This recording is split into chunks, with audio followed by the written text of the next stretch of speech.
Você ouve agora o projeto Leitura Gazeta do Povo. Informação clara, conteúdo aprofundado e uma experiência que te acompanha onde você estiver. Aborto no Brasil.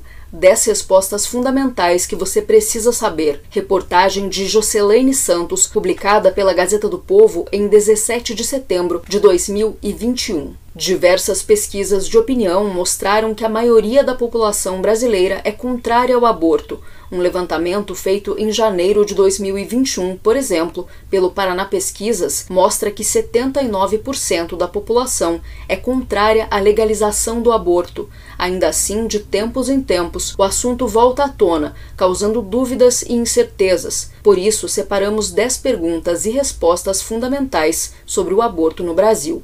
O que é aborto?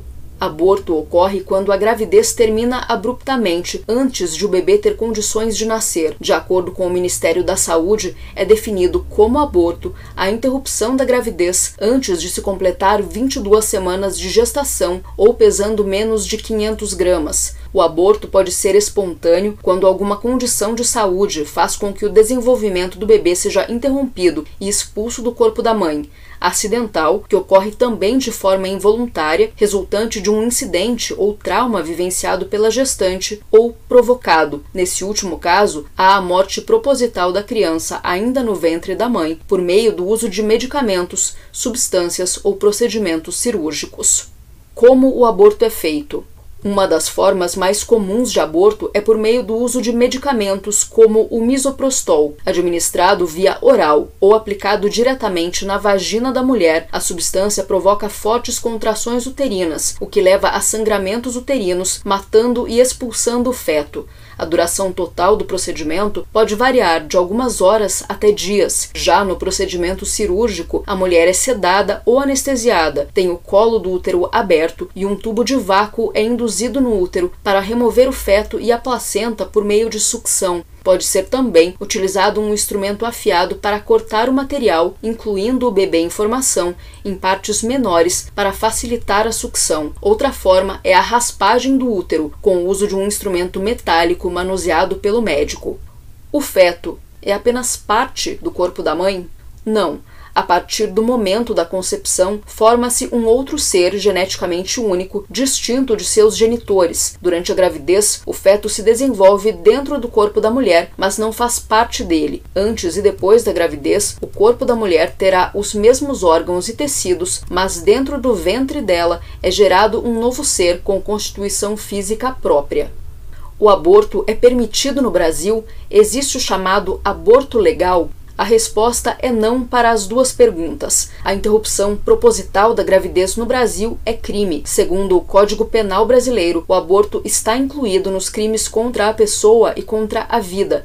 A pena para a mulher que provocar aborto em si mesma ou consentir que outra pessoa lhe provoque o aborto é de detenção de 1 a 3 anos. Há previsão de pena de reclusão de 1 a 4 anos também para quem provoca um aborto com o consentimento da gestante.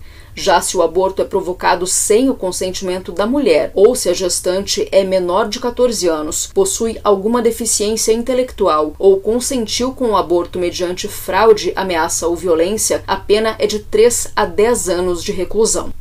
Quando o aborto não é punido? Embora a legislação brasileira estabeleça que o aborto é crime em qualquer situação, existem casos em que a sua realização não gera punição, nem para a gestante, nem para a equipe médica responsável pelo procedimento.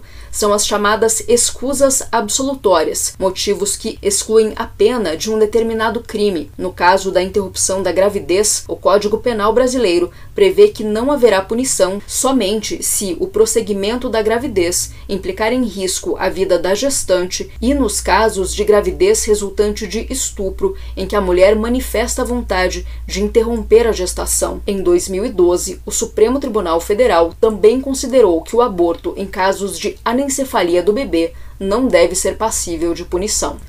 O aborto é obrigatório em algum caso?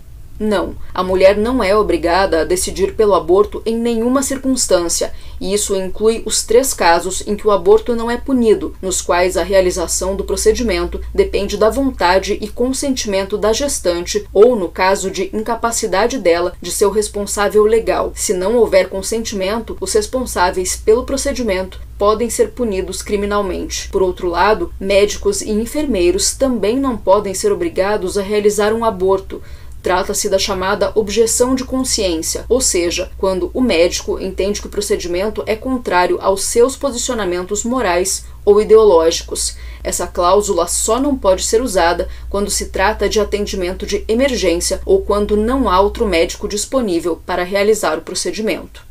O que é teleaborto ou aborto por telemedicina? Usado em alguns países, o chamado teleaborto ou aborto por telemedicina ocorre quando o procedimento é realizado na casa da própria mulher, que recebe orientações via internet ou telefone sobre como usar medicamentos abortivos. No Brasil, contrariando a Anvisa e o Ministério da Saúde, a prática passou a ser aplicada nos casos em que o aborto não gera punição, mas que não é recomendado devido ao grande risco à saúde da mulher e por não preencher os requisitos previstos nos protocolos das autoridades de saúde.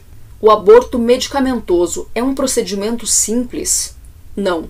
Embora o teleaborto seja apresentado por grupos pró-aborto como algo simples e seguro, o procedimento é arriscado, pode deixar graves sequelas ou causar a morte da mulher. Nos casos citados anteriormente, estupro, risco à vida da mãe e anencefalia do feto, o uso de medicamentos para interromper a gravidez precisa de acompanhamento médico especializado e necessita ser realizado dentro do ambiente hospitalar. Sem isso, os remédios podem causar efeitos colaterais graves, podendo até levar a mulher à morte.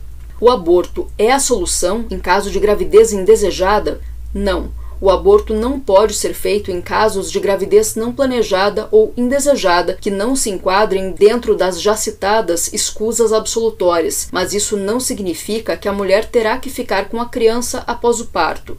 A legislação brasileira prevê a chamada entrega legal para a adoção ou entrega voluntária da criança, ou seja, mulheres que engravidam de modo indesejado e que não podem ou não desejam ficar com os bebês podem encaminhar a criança para a adoção. Isso pode ser feito antes ou depois do parto e não gera nenhum tipo de punição ou responsabilização para a mãe. Durante o processo, a mãe será ouvida pela Vara da Infância e da Juventude e depois a criança será encaminhada para acolhimento. Caso a mãe não procure a justiça para manifestar arrependimento no prazo de 10 dias corridos, contados a partir da data da audiência, o bebê é encaminhado para a adoção.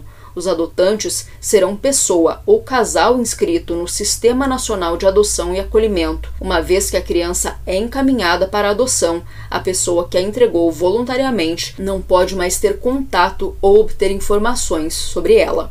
Onde obter apoio durante a gravidez? Para mulheres que enfrentam dificuldades durante a gravidez, há diversos grupos de apoio, normalmente mantidos por voluntários e grupos religiosos. Esses grupos oferecem suporte e acolhimento às mulheres, acompanhando-as durante toda a gravidez. Você ouviu a reportagem Aborto no Brasil, 10 respostas fundamentais que você precisa saber, publicada pela Gazeta do Povo. A leitura é de Cristina Cessiucchi.